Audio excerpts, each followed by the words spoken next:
नमस्कार, आप देख रहे हैं आवाज इंडिया, देश की भरोसेमंद आवाज। मैं हूं पिंकी। खबरों का सिलसिला शुरू करने से पहले आइए नजर डाल लेते हैं आज की हेडलाइंस पर। पीएम मोदी ने मन की बात में बताया मतदाता का महत्व, भारत के स्टार्टअप पर दिया जोर। राष्ट्रीय मतदाता दिवस पर बोले खरगे, कहा लोकतंत्र बचाने के लिए चुनाव आयोग की आजादी जरूरी।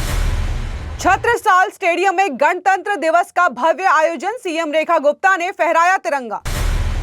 बीजेपी अध्यक्ष नितिन नवीन पहुंचे मथुरा, बांके बिहारी मंदिर में की पूजा। ट्रंप के बयान पर भड़की मेलोनी, अफगानिस्तान ऑपरेशन में इटली की वीरता याद दिलाई। अब खबरें विस्तार से। प्रधानमंत्री नरेंद्र मोदी ने साल 2026 के पहले मन की बात कार्यक्रम में देशवासियों को संबोधित किया। उन्होंने नेशनल वोटर्स डे का जिक्र करते हुए कहा है कि मतदाता ही लोकतंत्र की आत्मा है।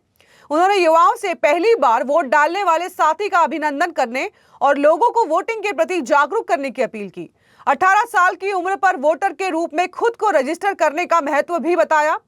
पीएम मोदी ने तमसा नदी का उदाहरण देते हुए कहा है कि लोगों की मेहनत और जागरूकता से नदी का पुनरुद्धार हुआ है। उन्होंने कहा कि स्थानीय समुदाय के प्रयास से नदियों और जलाशयों में नया जीवन आ रहा है। इसी तरह अनंतपुर में लोगों ने जल संरक्षण और पेड़ लगाने का अभियान चलाया, जिससे सूखे की समस्या कम हुई है। इसके अलावा प्रधानमंत्री मोदी ने स्टार्टअप इकोसिस्टम पर भी बात कही। कहा कि भारत अब दुनिया का तीसरा सबसे बड़ा स्टार्टअप इकोसिस्टम बन चुका है। युवा साथी अपने कंफर्ट जोन से बाहर निकलकर नए इनोवेशन कर रहे हैं। पीएम ने एआई, स्पेस, नाभिकीय ऊर्जा, सेमीकंडक्टर, मोबिलिटी, ग्रीन हाइड्रोजन और बायोटेक्नोलॉजी जैसे क्षेत्रों में भारतीय स्टार्टअप की उपलब्धियों का भी जिक्र किया। उन्होंने बताया है कि देश के स्टार्टअप ही भारत के विकास की नई पहचान है। प्रधानमंत्री नरेंद्र मोदी ने सभी को प्रेरित किया है कि वे नवाचार के रास्ते पर आगे बढ़ें और देश को वैश्विक मंच पर मजबूत बनाएं। उन्होंने लोकतंत्र और विकास की दिशा में नए नागरिक की भूमिका पर भी जोर दिया। राष्ट्रीय मतदाता दिवस के मौके पर कांग्रेस अध्यक्ष मल्लिकार्जुन खड़गे ने रविवार को चुनाव आयोग पर दबाव की बात कही। उन्होंने कहा है कि लोकतंत्र की ताकत चुनाव आयोग की स्वतंत्रता में है और इसकी रक्षा करना हर नागरिक की जिम्मेदारी है। खड़गे ने सोशल मीडिया प्लेटफॉर्म पर अपनी बात रखते हुए कहा है कि यह दिन याद दिलाता है कि देश का भविष्य उसके लोगों के हाथ में है। उन्होंने जोर देकर कहा है कि भारत के लोगों को स्वतंत्र, निष्पक्ष और निडर चुनाव का हक होना चाहिए। इसके लिए साफ वोटर लिस्ट और सभी को बराबर मौका मिलना जरूरी है। लोकतंत्र सिर्फ जिंदा नहीं रहना चाहिए बल्कि तरक्की करना चाहिए। उन्होंने चेताया है कि लोकतंत्र कमजोर होने से लोगों का हक छिन सकता है। उन्होंने चुनाव आयोग की आजादी बचाने का भी आग्रह किया। इसके अलावा कांग्रेस अध्यक्ष ने आरोप लगाया है कि वोट चोरी और एसआईआर के जरिए लोगों से वोट देने का अधिकार छीना जा रहा है। उनका कहना था कि यह भारत के पुराने लोकतंत्र को कमजोर करता है। हमें चुनाव आयोग की ईमानदारी और निष्पक्षता बचानी होगी। उन्होंने सभी नागरिकों से लोकतंत्र के प्रति जागरूक होने का भी आह्वान किया। राजधानी दिल्ली के छत्रसाल स्टेडियम में गणतंत्र दिवस के मौके पर भव्य समारोह का आयोजन किया गया। इस मौके पर दिल्ली की मुख्यमंत्री रेखा गुप्ता मुख्य अतिथि के रूप में मौजूद रही। सीएम रेखा गुप्ता ने राष्ट्रीय ध्वज फहराया और दिल्ली वासियों को संबोधित किया। उन्होंने देश के लिए बलिदान देने वाले शहीदों को नमन करते हुए कहा है कि इन्हीं के त्याग से हमें आजादी और गणतंत्र मिला है। मुख्यमंत्री ने कहा है कि संविधान भारत की चेतना है और ये न्याय, समानता और गरिमा का मार्गदर्शक रहा है। बीते 77 वर्षों में संविधान ने देश को एकजुट रखने में अहम भूमिका निभाई है।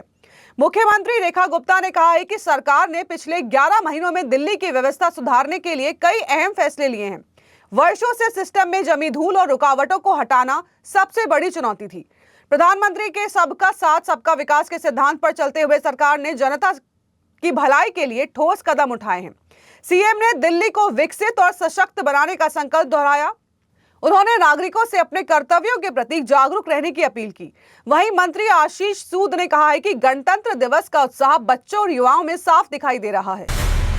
बीजेपी के राष्ट्रीय अध्यक्ष बनने के बाद नितिन नवीन भगवान श्री कृष्ण की नगरी मथुरा पहुंचे। उनके साथ यूपी के सीएम योगी आदित्यनाथ भी मौजूद रहे। दोनों ने मथुरा में पीएम मोदी का मन की बात कार्यक्रम सुना। नितिन नवीन ने कहा है कि पीएम मोदी ने अंतिम पायदान पर खड़े व्यक्ति की भी चिंता की है। उन्होंने बताया कि पहले विदेशों में जैसी सड़कें होती थी, अब उससे बेहतर सड़कें उत्तर प्रदेश में हैं। नितिन नवीन ने वृंदावन के बांके बिहारी मंदिर में पूजा अर्चना की। उन्होंने कहा है कि पीएम मोदी देश को विकास के पथ पर आगे बढ़ा रहे हैं। नितिन नवीन ने लोगों से आग्रह किया है कि प्रधानमंत्री के साथ मिलकर देश को आगे बढ़ाने में योगदान दें। उन्होंने बताया है कि आज प्रधानमंत्री मोदी पूरे विश्व में भारत का नेतृत्व कर रहे हैं और देश का सम्मान बढ़ा है। नितिन नवीन का मथुरा में कार्यक्रम बेंगलुरु इस्कॉन के श्री वृंदावन, चंद्रोदय और बांके बिहारी मंदिर के दर्शन तक फैला है। इस दौरान सीएम योगी आदित्यनाथ भी उनके साथ मौजूद थे।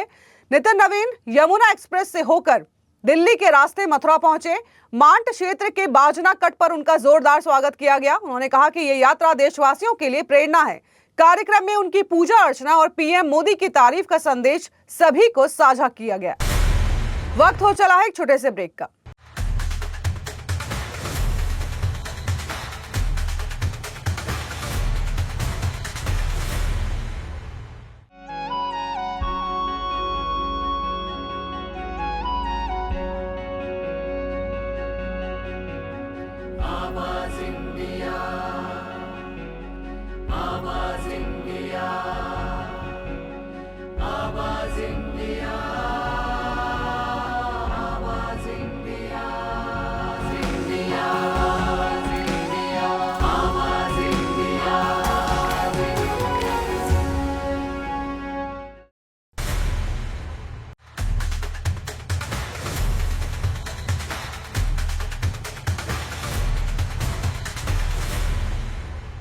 ब्रेक के बाद आप सभी का स्वागत है। बढ़ते हैं अगली खबर की ओर।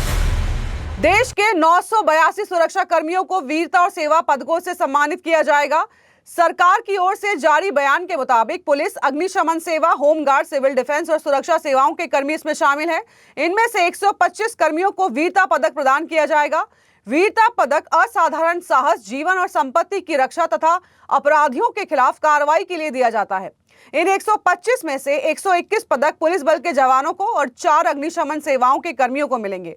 इन पुरस्कारों में कर्तव्य से कहीं अधिक जोखिम उठाने वाले कार्यों को मान्यता दी गई है। यह सम्मान देश के आंतरिक सुरक्षा में अहम भूमिका निभाने वाले जवानों को समर्पित है। गणतंत्र दिवस पर इन नायकों को राष्ट्रपति द्वारा सम्मानित किया जाएगा। 125 वीरता पदकों में सबसे अधिक 45 पदक जम्मू कश्मीर क्षेत्र में तैनात कर्मियों को दिए गए हैं। वामपंथी उग्रवाद प्रभावित इलाकों में 35 और पूर्वोत्तर क्षेत्र से 5 कर्मियों को वीरता सम्मान मिलेगा। आधिकारिक आंकड़ों के अनुसार जम्मू कश्मीर पुलिस को 33, महाराष्ट्र पुलिस को 31 और उत्तर प्रदेश पुलिस को 18 वीरता पदक मिले हैं। दिल्ली पुलिस के 14 कर्मियों को भी सूची में शामिल किया गया है।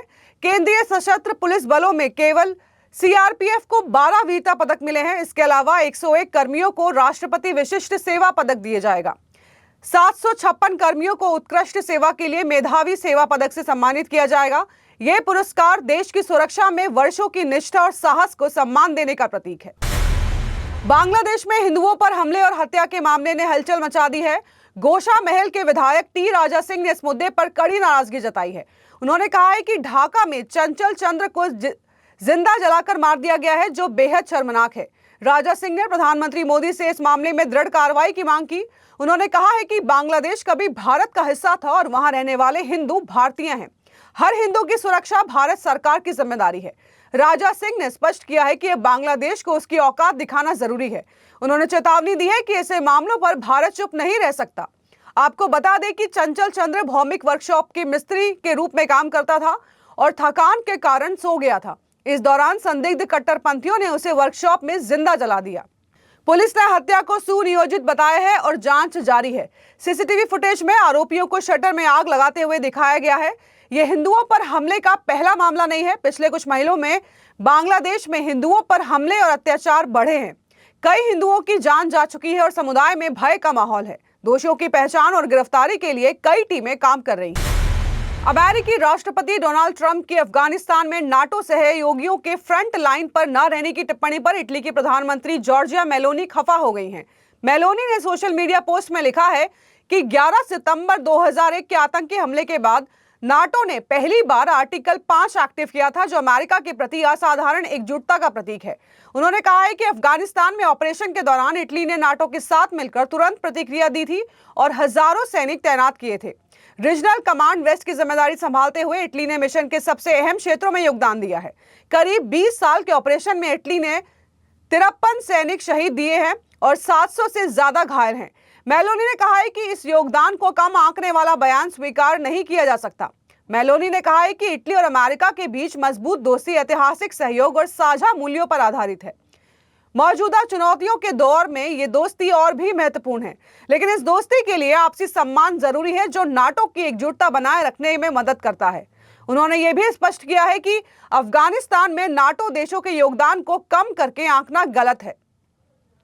मेलोनी ने कहा है कि इटली ने ऑपरेशन में अहम भूमिका निभाई है और इसमें देश ने भारी कीमत चुकाई है। उन्होंने शहीद सैनिकों और घायल जवानों का सम्मान भी किया।